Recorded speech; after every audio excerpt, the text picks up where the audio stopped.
Bonjour à tous et bienvenue dans la review. Aujourd'hui review sur Dragon Ball Super de l'épisode 1 à 20. Et on commence avec les points positifs. Premier point positif, c'est en HD, mais pas trop. Deuxième point positif, certaines musiques. Troisième point positif, l'humour, Madin Akira Toriyama, le créateur de Dragon Ball, pour ceux qui ne savent pas.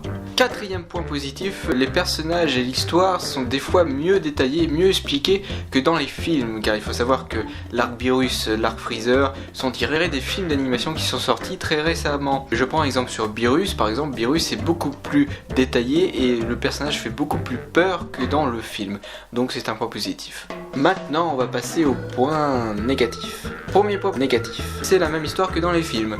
Voilà. Deuxième point négatif, c'est les mêmes points narratifs que Dragon Ball GT. Quand je dis ça, ça veut dire que si vous regardez Dragon Ball GT et Dragon Ball Super, vous aurez les mêmes événements au même moment.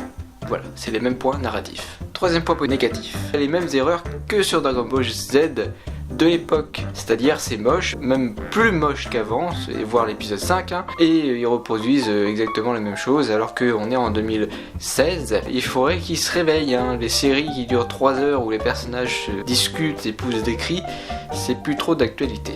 Numéro 4, des épisodes inutiles. Alors bien sûr tout ça rejoint ce que j'ai dit dans l'épisode 3, des épisodes où ils parlent, où ça sert à rien. Alors certes les premiers épisodes on voit la famille et tout, ça peut servir, mais les épisodes après on les voit parler et tout, on s'en fout.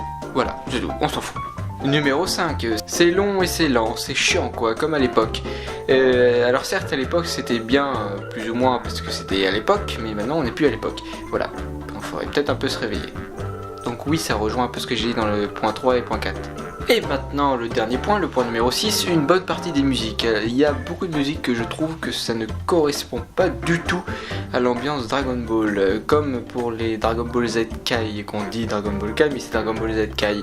Il y a des musiques que je vois pas ce qu'à foutre ici. Voilà, cette review sur Dragon Ball Super de l'épisode 1 à 20 est terminée. J'espère que cela vous aura plu. Toi aussi, dis dans les commentaires les points positifs et négatifs de Dragon Ball Super. En attendant, je te dis à la prochaine pour le manga du mois. Merci et au revoir.